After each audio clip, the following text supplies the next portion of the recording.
Lucozade by Jackie Kay is a poem which explores the idea or theme of loss or the idea or theme of preparing for loss. In this poem, specifically, the loss which is uh, discussed is essentially the loss of the poet's uh, mother. And it's basically talking about how the poet is reflecting on how her mum is going to die soon. At least that's the impression that she gives to us. And she's reflecting on the, feelings that she has, the thoughts that she has while her mum is in hospital and you could say is close to dying or is on the way to dying. So we're going to explore the poem through this lens, okay, through this central idea or theme of loss slash preparing for loss. They're both connected, okay? Essentially, they're both connected. Okay, so it begins with saying, my mum is on a high bed next to sad chrysanthemums. Chrysanthemum is a type of flower which is associated with death or the dying. And her mum, she says, is on a high bed. And this is in a hospital. In a hospital. Don't bring flowers, they only will and die. So immediately we get the clear association, okay, with the idea of loss or, okay, preparing for loss, thinking about death, preparing for death. With the mum basically saying to her, don't bring flowers because they only will and die. So essentially telling her that maybe before, she passes away, she doesn't want to think about herself dying. She doesn't want to see her own situation in the flowers. And then the speaker just essentially lays out the, again, central idea, which is, I am scared my mom is going to die on the bed next to the sad chrysanthemums. So she uses personification for the flowers here, for the flowers here, and again, she lays out the idea of loss. Okay, in that both of them are acknowledging that the mom essentially will pass away soon, and now they have to sort of find a way to deal with it. In the case of the mom, she doesn't really want to think about it. She just wants to stay in the present. And I guess this is quite common, for a lot of people who find out that they're going to die soon. How does a person deal with death, with the idea of death or loss? Um, okay, if you are, I'd say, under the age of 15, you stop watching this video yet, because you don't need to think about death right now. So go watch something else. Okay, if you're a bit older, fine. I'm gonna give you a little insight, but I don't want you to go too deep. Okay, I don't want you to go too deep because certain doors of knowledge, once you open them, you can't close them again. And one of the best ways to traumatize yourself, it's one of the worst ways actually to traumatize yourself, is to think too much about death and think too much about these kind of things. Existential questions, too much. It's too much for you. So don't do it yet. Anyway, so the speaker and her mum are considering that she's going to pass away soon. So they have to think about strategies of dealing with this passing away. In the case of the mum, like many people who, find out maybe from cancer or something else that they only have a certain limited amount of time to live, they take the approach of, okay, I'm going to maximize the amount of enjoyment and maximize the amount of life that are in the years or months or, weeks even sometimes that I have left. So they basically go and travel, they do all the things that they wanted to do. And often the lesson or the message that they spread is that, make the most of your life and essentially do all the things that you want to do um, now, basically. So don't like push them off too much. Do them while you can, essentially. That's the idea. A lot of people sort of adopt that mindset strategy and try to have like a fun, enjoyable life while they have it. The other approach, which is sort of the approach of the speaker here, is that I guess because she's not the one who's passing away, it's her mum who's passing away. So she, excuse me, she's taking the approach of trying to make the final moments or weeks of her mum as easy and as comfortable and as full of love and warmth and all that as possible, as she possibly can, with memories and with comforts, things that will help her brighten up her spirits and all that, like the flowers, for example. Um, And one of these things that she brings for her mum is a bottle of Lucozade. So obviously in Scottish culture, at least in Glasgow anyway, Lucozade is one of the things that people use often as a sort of like folk medicine. If you like, when someone's sick, they say, give them Lucozade, it'll help them feel better. Obviously, I don't know if there's any actual scientific research to back that up, but it's like a common thing. When someone gets sick, you give them a bottle of Lucozade to help them get better. Good marketing, yeah, by Lucozade if they created it. But anyway, the point is that she is trying to give her things to try and make her feel better, to try and make her the experience, if this is her sort of final kind of moments, she wants her to feel the least amount of pain that she can, and instead to sort of be comforted in these final kind of moments. So she says she nods off and her eyes go back in her head. In other words, the mother falls asleep. And the way she describes the falling asleep is again kind of shocking. Her eyes go back in her head. Again, kind of relates to the scenery of, someone kind of passing away, the final kind of moments. Okay. Orange nostalgia, that's what that is. Talking about the Lucozade, nostalgia just means something from the past, which brings back the feeling you get uh, when you start to think about the past due to either smelling something, tasting something, seeing something. That's nostalgia. Like you see a cartoon from your childhood, and then it brings back all those memories of being a kid, what it was like, that kind of thing. Okay. So the mother says, don't bring Lucozade either, and then fades.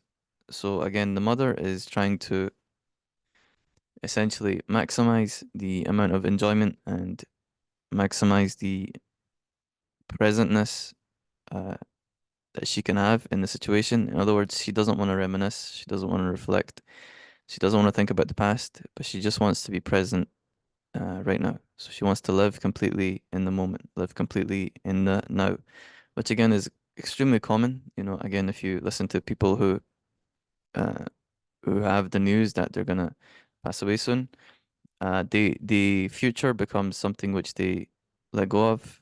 They don't put anything off for the future, and the past becomes something that they let go of. They don't put anything. They don't think about the past. They don't hold on to the past. They let it all go, and they just become completely absorbed in the now, in the now.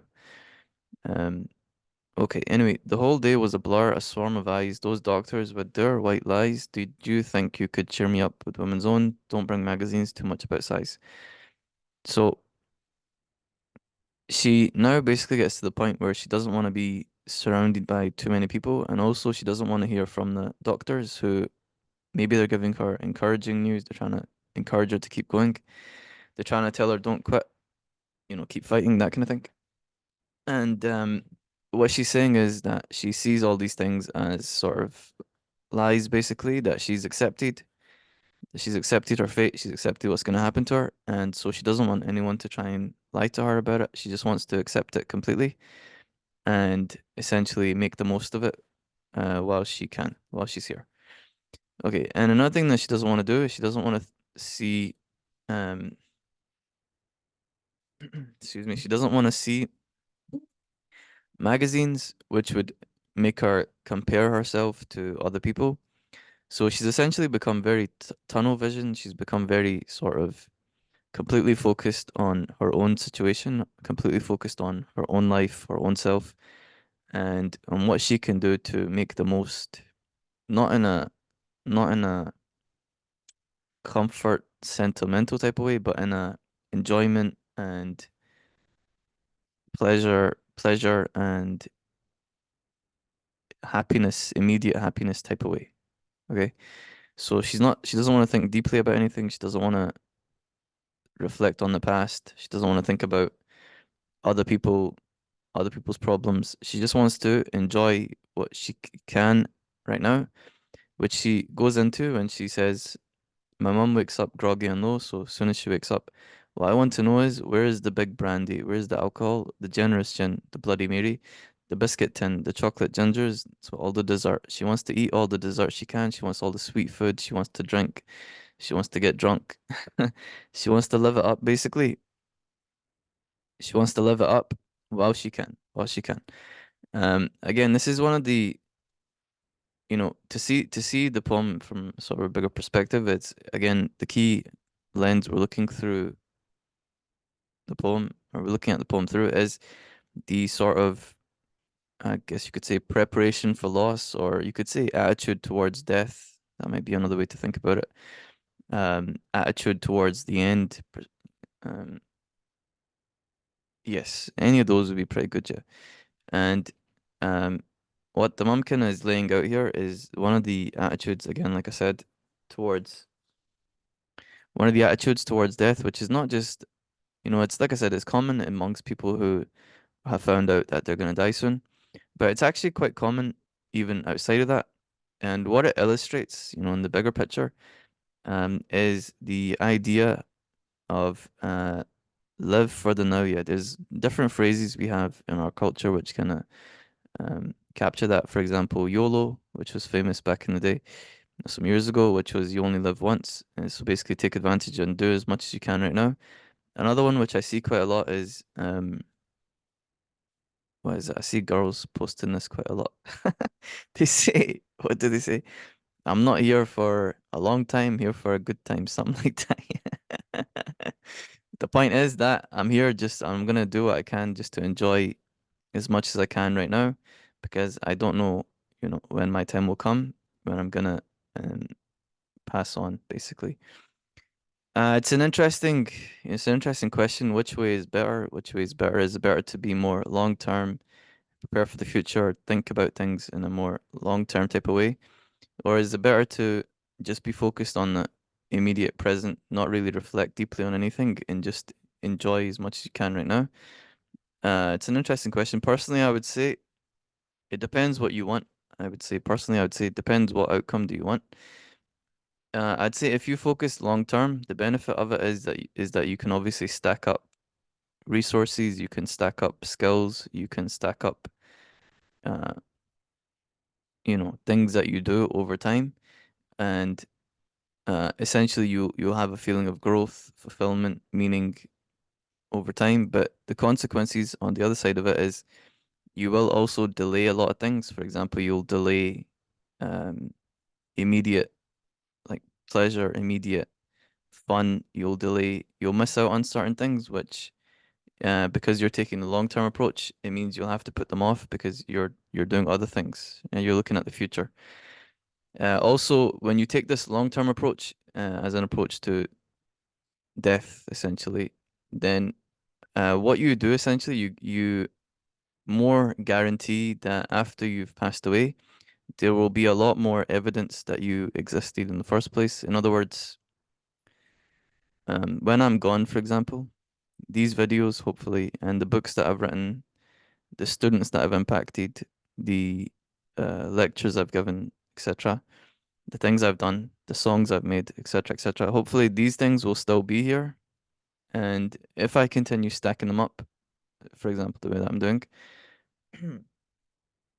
excuse me, by the time my time comes, there will be many of them. Maybe, maybe 100 books, so on, like that. Yeah, thousands of lectures like that. That's the point.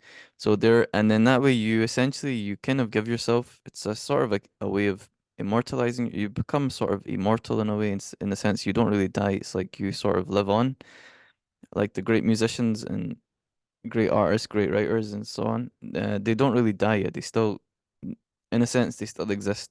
They're still here because the things they made and created are still here because they made so much of it that it never goes yet. Like Tupac is not really dead yet. It's like we still listen to his music as if it came out today. And even though he passed away 30 something years ago in 95 or 6, I forget which one. Anyway, the point is that's the long term. Okay, the consequences of it obviously are that you will feel more anxiety, you will feel more, I guess, associated with that. You will feel more sadness. You will have to deal with more philosophical things because you're looking at the future, which will naturally make you compare yourself to that future, which you're not there yet, and also to other people who are there, or seem like they're there. And also, you will sort of miss out on certain things. You will miss out on certain activities, fun times, relationships, etc., because you're sacrificing that in the hopes that in the future you can, um, over the long term, you'll benefit more. If you take the other way, the short term just focused on immediate fun, enjoyment right now. Forget about the past, forget about the future. Don't reflect. Don't be deep and philosophical. Just enjoy yourself. And there are people who take this way. Then what you get, the benefit of that is that you get to have a really fun life. Okay, your life will be an adventure, essentially. Your life will just be one fun thing after another fun thing. It will be extreme highs and extreme lows. And 1 minute you'll be crying, next minute you'll be angry, next minute you'll be fighting someone, next minute you'll be having fun, next minute you'll be, you'll have a girlfriend here, girlfriend there, boyfriend here, boyfriend there, and you'll just be enjoying yourself here. A lot of a lot of my a lot of my comrades that are more street affiliated, yeah, that's how they live, yeah, pretty much. Every day is an adventure, yeah. Something's gonna happen. We're just enjoying ourselves and don't worry about the consequences, yeah. We're just gonna something looks like fun, let's go do it, yeah. That's how you live. So you have a lot of fun. It's very exciting. The consequences of it is that you're more apt to fall into doing things which have negative long-term consequences because you're not thinking about them, right? So you might do something which could change your life forever, put you in jail, for example, or change your life in another way. You might have a kid that you weren't planning. That happens a lot. And now you're a parent. Now you need to deal with that. Or you, for example, might do something which changes your life, or you might become addicted to certain drugs or alcohol because you're not really thinking about the future. And so you'll just do, okay, let me try it, yeah. And that phrase there, let me try it, has destroyed more lives, I think, than anything else, yeah. You could become addicted to hard drugs, heroin, cocaine, so on, so on. And then you have to deal with the long-term consequences, right? That's the problem. So the good side is you get to have a lot of fun right now. The bad side is depending, right? If you're smart, obviously the best thing is to sort of mix these up and to do like a bit of both. Um, but the thing is you need to be smart, yeah. So obviously the point would be to have a lot of fun and do things which long term will not destroy you, yeah, if you do them. So for example, do all the things which don't come with the habit, right? So don't say, okay, let me try this drug one time, heroin or some coke one time, just to see what it's like. No, don't do that, right? Don't do that. Yeah, don't do that. Stick to just, you know what I'm saying, drinking mango juice or something, you know what I mean? Um, you get what I'm saying, yeah. Don't say, let me try gambling, yeah. That seems like fun. Like, no, like I could destroy you. Yeah. That's the point, right? So you need to be smart, yeah. Because if you're not smart, you end up self-destructing. Okay. Anyway, so the point is there's different ways of approaching, you know, um, the idea of passing away, the idea of the journey coming to an end. There's different ways of approaching. My personal advice would be take the long term, mostly, and then mix in the short term too, yeah, so you can get the best of both. In other words, have a long-term vision, long-term goal, something that you're heading towards, build up your, you know, evidence of yourself, I guess, the things that you do, build yourself up, stack up the good things that you're doing, every day towards that, and then here and there, just have fun, yeah. Especially if you're younger, you should be having a lot of fun, yeah. I would recommend. Just don't do nothing that you can't. Don't do anything that you can't easily escape. That's what I'd say. Don't do anything that you can't easily escape. Okay? Stay away from drugs too, yeah. It's not a joke. Yeah, you mess yourself up, yeah. Okay, anyway. Grapes have no imagination, so she's saying, okay, tell to the speaker, tell your dad, bring me wine, tell him bring me food, dessert, and all that, so I can enjoy it, and take all these other things with you. So the speaker basically takes the stuff that was in the hospital room with her away from the hospital. Excuse me. Again, these are all sort of images of the past or possibilities of a hopeful future. And so she takes them all away, and when she looks back, she sees her mum in the hospital bed, and she sees that her mum is sort of smiling. She seems like she's shining in a way. She admires her, and next to her, the hospital desk, the table is empty. There's nothing on it, which again reflects the idea of her attitude towards the end, towards loss, towards death, which is that she doesn't want to hold on to anything. She doesn't want to be carrying anything. She just wants to be completely free in the moment, in the present, enjoying it as much as she can.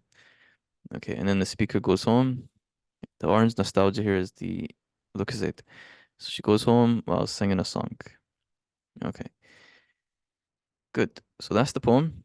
Again, we looked at it right there through the lens of, you could say, preparing for loss or preparing for death or attitude towards death, which is an interesting way of looking at things. Okay, good.